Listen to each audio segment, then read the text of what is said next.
I have to think in mind with the end user, how they are going to use my product, and that's what I'm trying to tell you. It will influence the trends. And just like they were trying to say, because of wearing a mask, it is not needful for me to wear lipstick, and so that has affected the people who are lipstick producers or other makeup people in the makeup value chain. Yeah, so in that particular way, I can't say it's an accessory, because an accessory you can't do without. Yeah. Okay. Yeah. I'll jump straight with Mr. Martin. And of course, generally, now we've opened the floor for fabric. Now we're talking about makeup. We're going to talk about accessories, and now we're getting the fabric on board. Yes. Has the corona affected the fabric business? Not Yeah. as a sales, but as a designer. As a designer, Yes. what I can say on my end is that most of the fashion stores, or where we acquire the fabrics, we are not able to get them. Most of them they are closed. So we find that most guys, the ones that are opened, they tend to take advantage and sell the fabrics at an expensive price. So we find that as a challenge to us. Okay. Yes. So when the fabrics are limited, that means your artwork in design is also limited. Yes, yes, yes. Not really the actual statistics, but as a person, as a business entity, Yes. since March, has the business been affected in terms of client turnover? Yeah, it has really been affected for us because like this is a season for weddings. Most of the clients, we find that they are not making the orders. They have stopped. They cancelled the weddings. So you find that there is a challenge, of which you find that there are clients who had made orders. Find like you had like 10 weddings, then you bought the fabrics, then they end up being cancelled. So you end up being at a very high risk of loss. Apart from wedding, Yes, which of course I believe you do suits, yes. which other area do you venture in? That corona probably might have not affected, and probably you overlooked, and you could have gone that side and leave the wedding side alone. People still put on suits. Yes. This is a cool suit, right? Right? Yeah. So. Okay. On the other hand, I can say there's advantage on my side because I've been able to meet new clients. You see, so most of the people now are just they're at home, so they're kind of looking at the internet. So if you have a quality product, most of them they'll check and then they'll. I've had most house calls to go check on the clients. Okay. Yeah. So I can say it's an advantage on my side. And I'll straight away incorporate Gloria and our principal on Yes. this, and I'll go straight away and talk about fashion and quality in regards to how do Kenya fashion designers, how do you rate the Kenya fashion designers when it comes to quality work, and of course the quality in regards to finishing that will definitely give them an edge in the market, and of course will give them a demand for their products.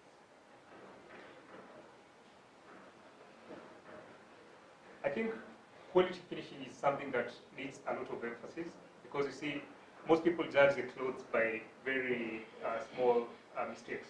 So it's important as a designer to make sure that they do the finishing as neat as possible so that they can be able to get return business from these clients.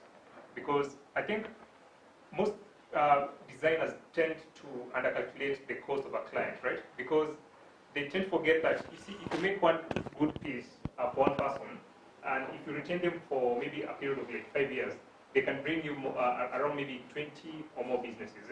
And that is direct businesses. We're not mentioning about referrals, so it's a big circle out there. So it's always important to make sure that the customer is happy, the finishing is neat to guarantee you return business. So that you won't always be marketing yourself and trying to get new customers. You'll already be comfortable, yeah? Because you're saying like, if you just put these on WhatsApp status, yeah, I'll get maybe like 5 more businesses. So I'm COVID proof, yeah, such kind of thing. Okay. Gloria, as a trainer, how many of your students not mentioning the names anyway, but by number-wise, do you think have adhered to the rules that you train them in the class as far as finishing is concerned? Because for a fact, we're talking about made in Kenya by Kenya. But from our social media reactions and comment section, most people are talking about Kenyan designers having poor finishing. That will take me back to the trainer, and I will talk to the trainer to tell us something about the training process and the emphasis they put as far as finishing is concerned. For, let me say, for the finishings, depending on one trainer to another. But for me, I'm very, very particular to my students to finish their work very well. Like you see, I can't stay, but you can see there. I'm very particular for the finishing because when somebody wants a garment, the first thing you have to look inside, the finishing, not even the design, but the finishing. So if you are not able to make your garment the way it is, you can't get anything good.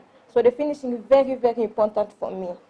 Very important. So you have to make your time, not just make a garment because you want to make it, but take your time to make your garment. If you can take 300 hours to make one garment, just take your time to make the garment because it's very important. I'm doing my research on fashion design, why African and Europe you have that gap because the finishing. You don't take our time. We just need money, but you don't take our time to finish our garment. So the finish is very, very important in our fashion industry. Matthew, Yes. Gloria has brought in a very good subject. Yes. Do not just design. Yeah. Just for the sake you want to design and release something out there. Yes. But design and have at the back of your mind finishing. Meaning design and have the interest of the end user at heart. Yes.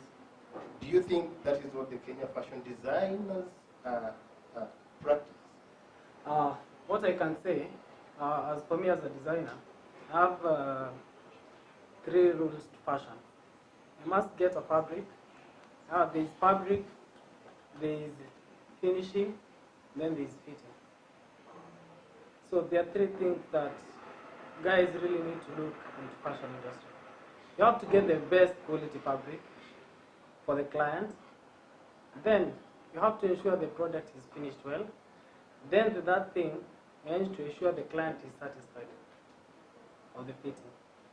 So that's what I can say. On Kenyan designers, most of them, they are not keen on simple details. And that's what is making the difference between us and other guys from other countries. Okay. Looking at the social media comment section, somebody is saying that most Kenyan designers, especially, let me say, the famous Kenyan fashion designers, they did not go through well training. Like they did not pass through his hand or Gloria's hand. Yes. They learned it through another fashion designer, and that is, these are the type of people who've affected the fashion industry by doing work that has no quality finishing. I'll start with you, Martin. Yes. What is your take on that? And Bana Principal Kali Business. What is your take on the finishing as far as the designers who are trained by another designer but not a trainer? For me, I'd say that's personal. That's personal because you can be trained by someone else. If you're keen, you'll get it right. If you are, it all depends with this personal interest. So you'll find most Kenyan fashion designers, they just entered into fashion just because of they want to make money. Others they just make money. But if you there because of passion, so you'll take keen interest on those simple details. But when you talk about they want to make money, I believe even the quality, the designers who adhere to quality, they also want to make money. Would we say the Kenyan fashion designers have borrowed it, but of course this with all due respect from the, what we call the border sector, the Yes. transport sector, where they say 60% of border riders do not hold the certificate to ride that motorbike. Yes. when you talk about passion and your end result is not excellent, don't you think you're compromising?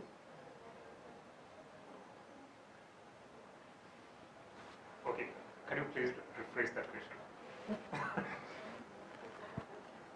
My question in is regard to the finishing. And what I started with, I said, in the comment section, I could see some people commenting that Kenyan fashion designers, the famous, the ones who are on social media, Yes. saying, I can make this suit. They go, they download pictures somewhere and say, I can make this. Okay, got it. Thank you. Okay, in my opinion, I think two things matter. That is skills and personal integrity of the tailor or the designer.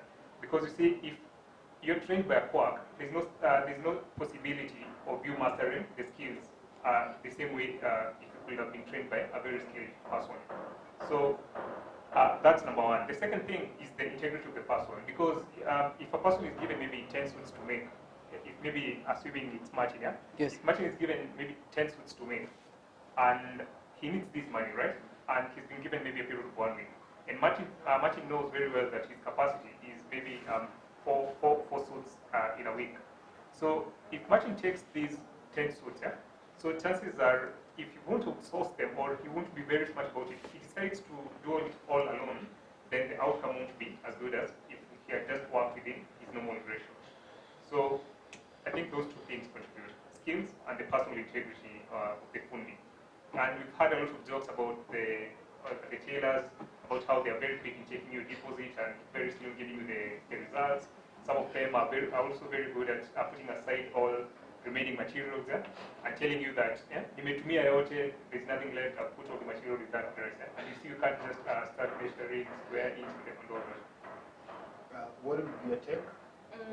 Yeah, so for me, I feel like it's so true what they're saying, and I feel like it goes down to branding. Like, okay, I know some people when you make it, then you don't care.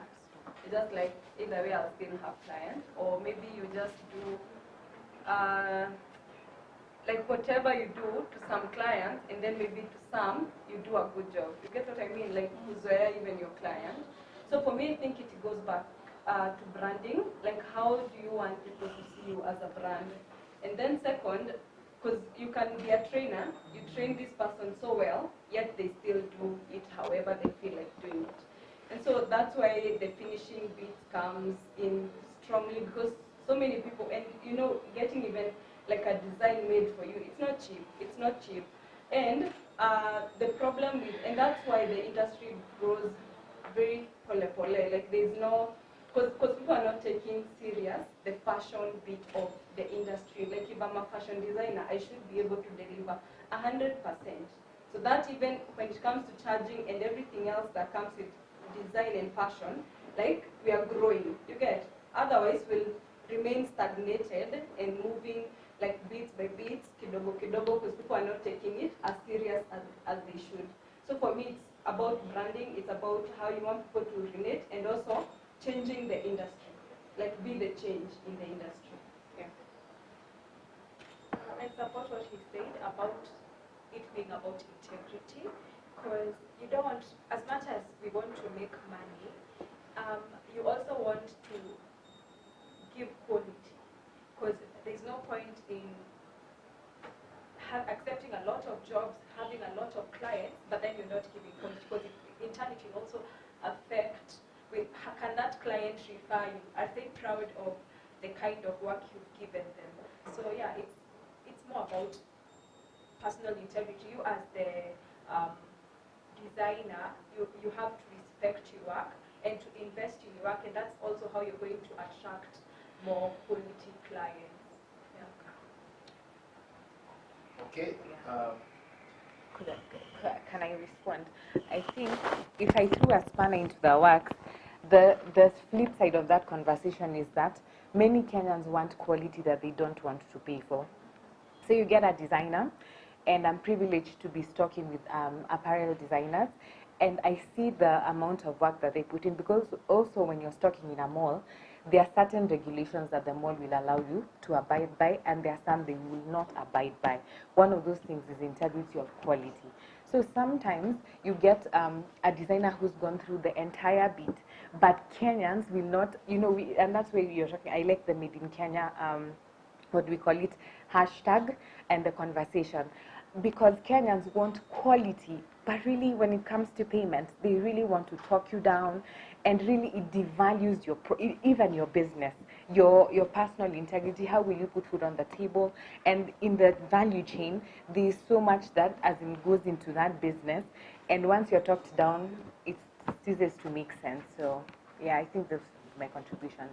Okay, so just a quick one. When we talk about the quality and we're talking about the brand made in Kenya, pushed by the Kenyan government, the president, talking about the Friday wares, and of course giving all that leeway. And of course the panel is talking about Kenyans not willing to pay for quality. They are willing to pay for anything that fits. This will take me to what I see normally on the social media as a joke, when they talk about what I ordered and what I received. What I ordered and what I received. Yeah. Is it only a Kenyan-based, just a quick one, is it only a Kenyan-based thing, or is it a global thing? Because what I ordered from Turkey comes as I ordered it. What I ordered from Kenya comes, you can finish that sentence. I don't think it's necessarily only in Kenya, but I think it's just a lot more in Kenya. And I think it also comes from the fact that what we've been talking about, not the designers not really investing in producing quality. Yeah, that's my take. Yeah, I feel like it's everywhere, but maybe Kenya again, and it depends. Mostly it's clothes, if you have been very keen. And so for me, I feel it's both ends, the client and the designer, especially when right now we're talking about fashion designers. And client bit being, like you want something that's not suitable for your body. And maybe now the designer, again, you're not clear enough to be frank with the client, like this wouldn't go well with, like your body, And then that's where maybe the conflict comes in. And also now the designers just not taking it seriously. You want this, I'll make it however it goes. Yeah, and that's where the thing comes in. Okay. Thank you. And I also think it's also important to be visiting the tailor or the designer. You don't just see a cloth online. Most of us don't know our body shape, yeah? So you just see a cloth modeled by someone, and then you just want it to, because you think that if you put on that dress, then yes, you just be her copy, right? So it's important to visit the tailor so that you can take your the fashion designer, so that you can take your measurements and advise you on the best dresses or the best suit that can suit you. Okay, yeah, we have the lapel. So I think it's not only in Kenya, because last year, I think it's last year or 2018, during the Met Gala Awards, there were these designs that had a bit of an African theme or something. Then I saw a meme. Someone had said, had it been in Nigeria or Africa, the tailors would have taken their deposit, they'd still be having, all those excuses that tailors give. And it was people from, from different parts of the African continent. I did not mention names, let me just leave it at that. Yeah. Okay. Yeah. Yes. What I ordered? Was this what you deliver? Yes. For me, I guess most designers, what they don't do is they don't take time with their clients to advise them. You need to take a client through that process. You show him the fabric that doesn't fit. There are certain things that you're supposed to take to the client. So for me, what I believe is, once you make something quality, you'll get the clients. Wherever, anywhere you are, you'll just get the clients. So for me, I believe it's that. But again, most Kenyan designers, they're not taking that.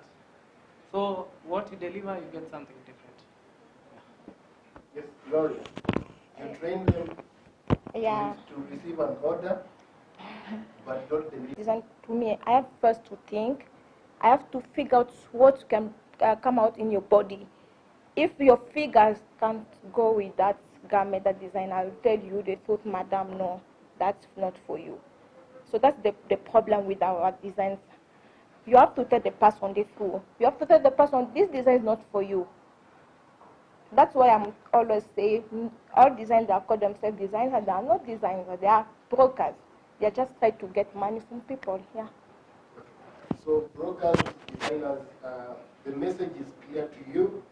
Stick to broking and stop styling people and soiling the name of the designers. But also to the customers who order design.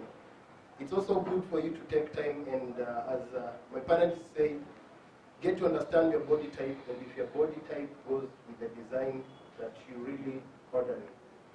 Very quickly, the panelists, there's a picture that I believe each one of you has. And this picture, we're going to talk two things about it. The first, one principle we talked about integrity. The person in the picture believes that the fashion industry can grow and can match other fashion industry across the world. She talks about building businesses around values, and one of the values we talked about here is the integrity, honesty, and as a designer, if you can deliver on a certain job, take it. If you cannot deliver, say no. But I believe it's also starts with the training, and that is where I'll pick it up from with you. The second thing we'll talk about as far as that is concerned, from a general look, a common mwananchi, are those outfits she's wearing in those pictures Kenyan made? Let's pick it up from there.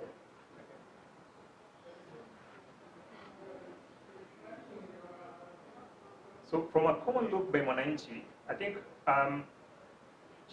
they have to know, they think that she has imported most of them due to how good they look.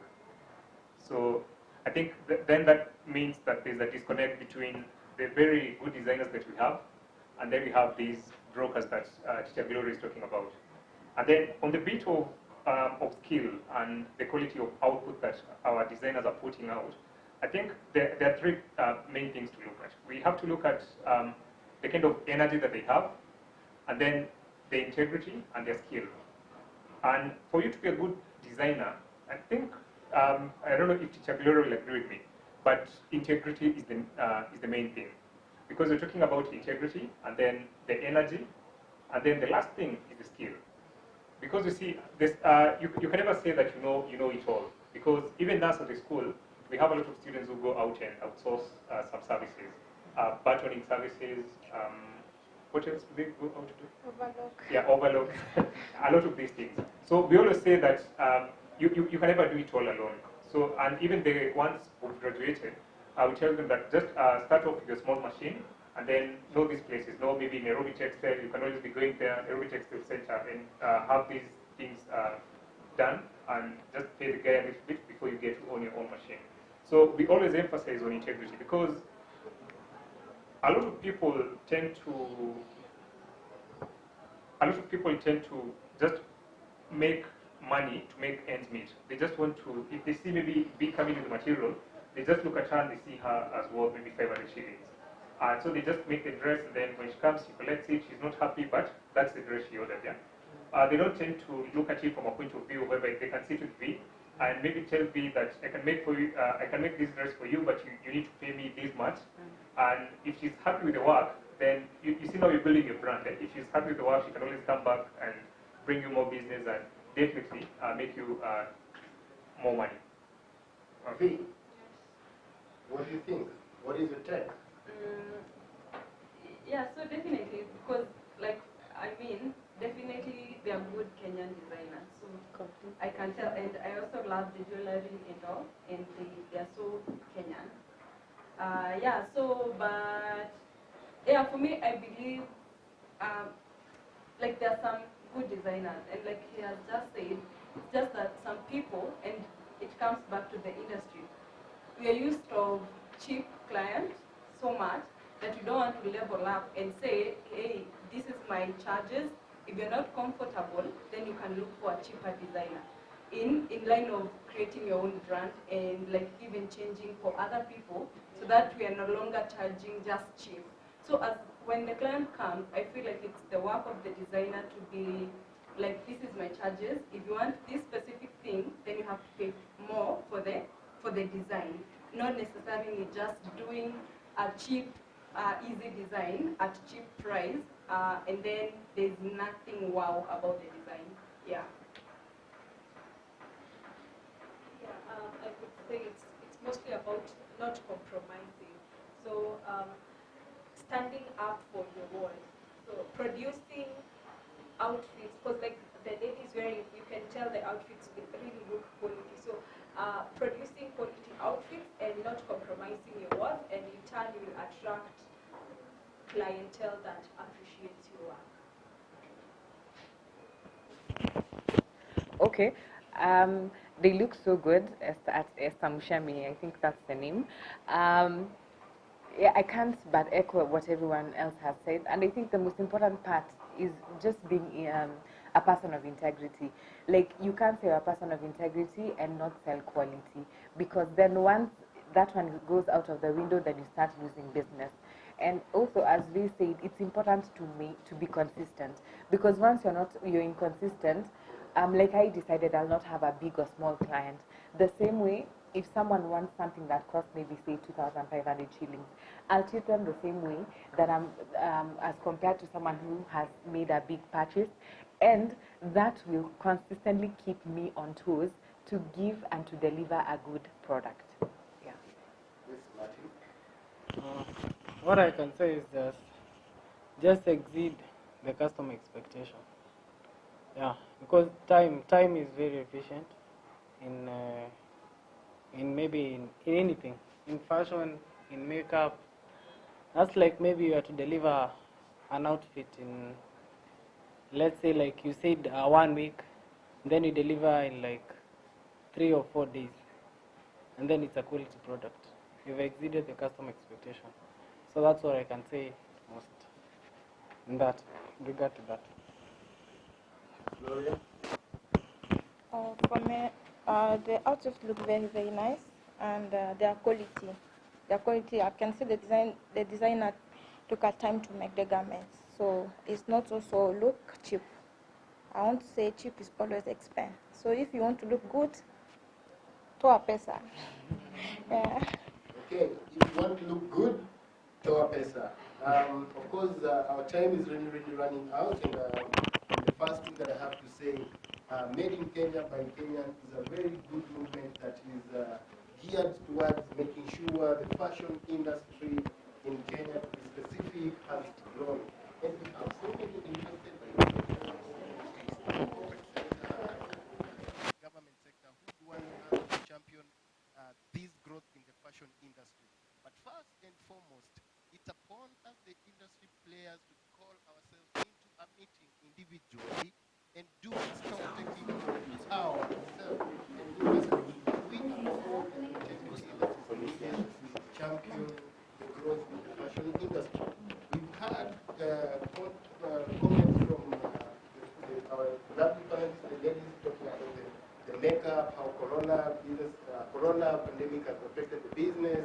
We've heard from the principal about the training, how it's been affected, of course from the jewelry, and I was asking her if we could include mask as part of accessories, but she said no. And Martin has talked about also the designers sticking to their lane and of course adhering to what you're able to do and what you're not able to do.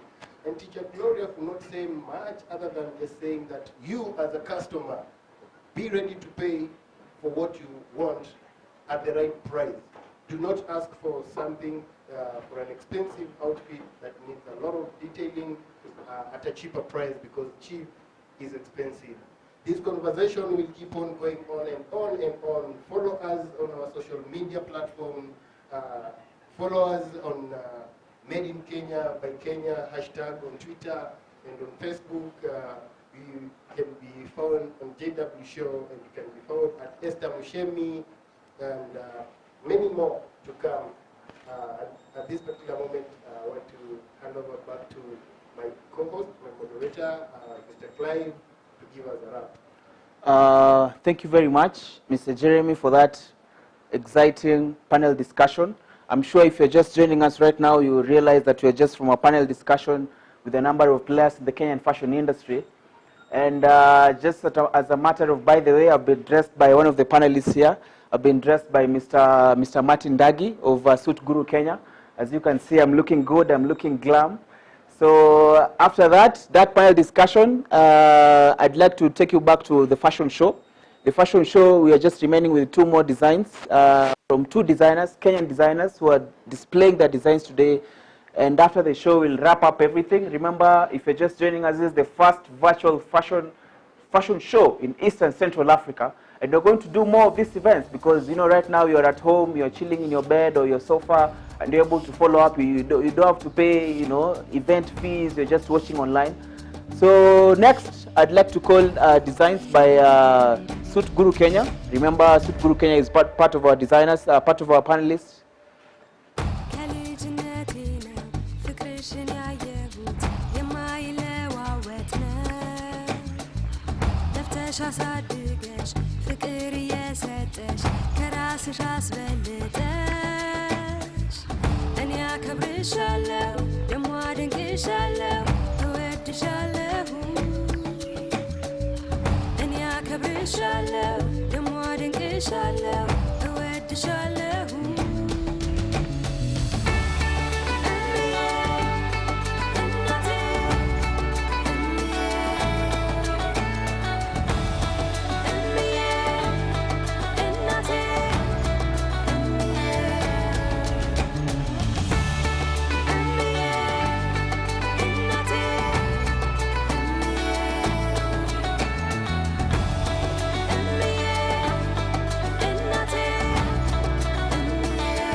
Those were designs by Mr. Martin Dagi of Suit Guru Kenya. He's part of our panelists. He's said a lot. So maybe I'd like you to say 1 or 2 things about your designs. You know, just tell us what inspired these designs and where can they be worn, and what pricing could you place for those designs, for example, in this coronavirus budget. Okay. I was inspired with winter. So it's a winter thing. Yes.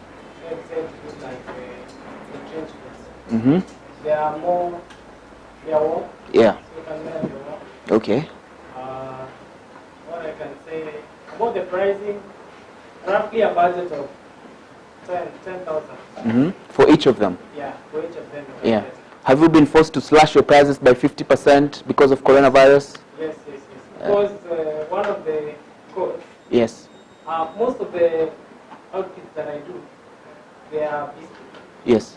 Most of the outfits that I do, they are bespoke. Uh-huh. So most of the work is by the hands. Okay. So it usually takes time doing the bespoke. Okay. Yeah, so that's all I can say. You do you have more offers for other designs that you do? Are you giving offers, you know, buy one, get 2? Yeah. Yeah. Yeah, I'm giving offers Mm-hmm. maybe for the suits. Yes. Once maybe you can get a suit. Once you do one suit, you can get a kaftan. Like the one I'm wearing, you can get it for Thank you, so that's all I can say. So, thank you very much. We'll now go to our last show for this afternoon. Our last show is by Ashok Sani Limited. Remember, Ashok Sani Limited is one of the best fashion designers in Nairobi. I'll welcome our models. Welcome to the stage.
So that has been our fashion show this afternoon, the first virtual fashion show in East and Central Africa.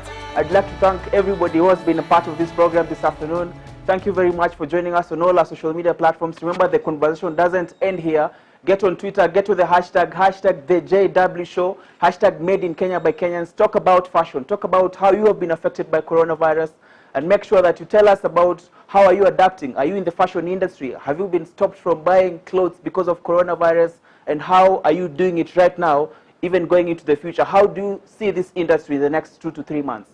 So thank you very much. I'd like to just give a vote of thanks to all our partners who have made this production possible, from the Samchi Group, who have been very instrumental, even giving us the venue and some of the equipment that we've used in production. I'd also like to thank Delight Africa, which is a fashion and design school here in Nairobi. You can reach out to them if you're looking for training, fashion design training. I'd also like to thank you, of course, After 40 Hotel, for the drinks and the meals and keeping us comfortable. Next, I'd also like to extend a hand of thanks to JW Show. Remember, Jeffrey Wilson is the organizer, the main organizer of this event. We usually have our main event in November.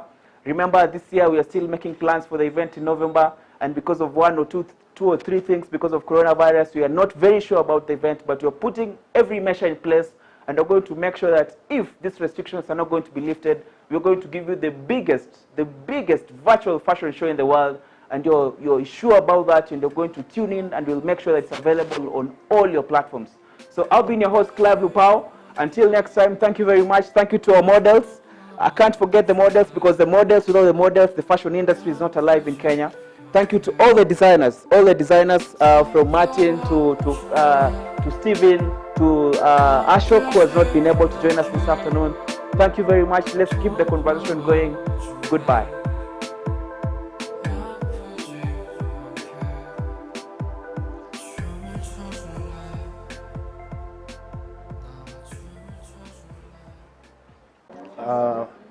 My name is Jeremy Nyanga, and I'm the director and CEO, Talentpreneur Kenya, an associate at Samchi Group.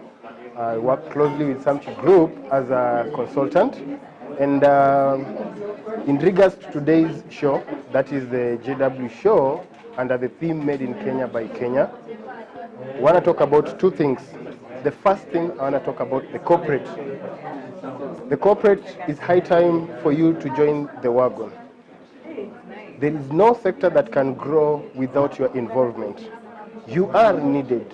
We, the industry players, are inviting you to come in and help us push this particular agenda that has been put to us as the industry stakeholders.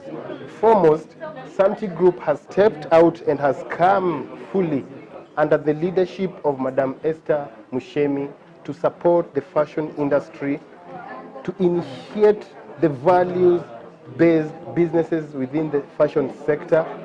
Value-based are surrounding integrity, surrounding honesty, surrounding proper planning and adherence to any regulations that is given. And when you talk about regulation, I cannot forget to look at the government. Yes. Hi guys, my name is Clive Lupao. I'm the public relations manager for the JW Show. Remember, the JW Show is one of the biggest fashion events in Kenya, and today you are hosting the first virtual fashion show in East and Central Africa. So basically, I'll talk about the aspect of this show, and the aspect of this show is just to encourage the designers in the Kenyan fashion industry to keep working hard, to keep innovating, because the fashion is not dying. You know, there's life after coronavirus, there's life within coronavirus. So as you can see, the London Fashion Week that took place in February, everything went on well. There was an audience, and seats were being cleaned after every show. After someone leaves the chair, the seats are being cleaned, the seats are being sanitized. So we are saying that there's life after coronavirus, and we're just holding this first virtual show to encourage designers in Kenya and worldwide to keep innovating, to come up with ways of how they can display fashion with the aspect, motivated by coronavirus. As you can see today, we had innovations in the aviation industry. You could see there was a pilot who was dressed in, with coronavirus guidelines. You could see there was what are they called? There was a co-pilot, and there was also an air hostess who was all sanitized and with all the gloves and protective cover for the face and the body. So we are saying that there's life within coronavirus and there's life after coronavirus. So we're telling designers that this is not the end of innovation. Let's keep innovating. Let's keep finding new ways of, distributing fashion in the different industries. So this is my challenge to government. I would like to encourage government to come up with a challenge. As we could see in the ICT industry, the CS Musheru for ICT came up with an innovation for the software developers and web designers to come up with innovative ways of how ICT is adapting and how ICT can be used in coronavirus. So this is my challenge to government. We would like the Ministry of Sports, Art and Culture to launch a challenge for Kenyan fashion designers, and we would like the frontline workers in the fight against coronavirus, our doctors and our nurses and the healthcare givers, to be dressed by Kenyan designers. We would like the Kenyan government to roll out this competition so that the Kenyan fashion designers can innovate, can come up with innovative designs, coronavirus inspired, Kenyan inspired. As we could see, the president sent a bucket of flowers to the UK. I think and I believe that was also a good time for Kenyan government to send, protective gear, personal protective equipment that is coronated with the guidelines and follows, the fashion industry. So this is my humble appeal to government that we as the Kenyan fashion industry, we really need you. I know we've been in talks with the Kenya Fashion Council, we've been in talks with the Kenya National Chamber of Commerce and Industry, we've been in talks with the Kenya Film Classification Board, and we're bringing all these parastatals on board so that we can, bring synergy, and all these parastatals can help the Kenyan fashion industry. So thank you very much for your support, and we believe that going forward we're going to incorporate more people, more government and more private sector, as my colleague has said, and we believe that we are going to make Kenya, Nairobi, the ultimate fashion destination in Africa. So until that time, let's keep working, let's keep innovating, let's keep coming up with creative ways of moving.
He said you're way too fat, too skinny, way too flat, got stretch marks in it. Wanna talk trash cause he's insecure, but girl, don't you see that you're pure? You gotta believe it's a disease, thinking about these things with no remedy. Now I'm flowing and planting the seeds. You're someone that somebody needs. Never let them tell you that you're not, cause you are. Don't let them make you look dumb, cause you're smart. You don't never have to act like you're tough. Let me be the one to say that you're enough. Never let them tell you not, cause you are. Don't let them make you look dumb, cause you're smart. You don't never have to act like you're tough. Let me be the one to say that you're enough. You are enough to me. Are you enough for you? Look in the mirror and ask yourself what you wanna do.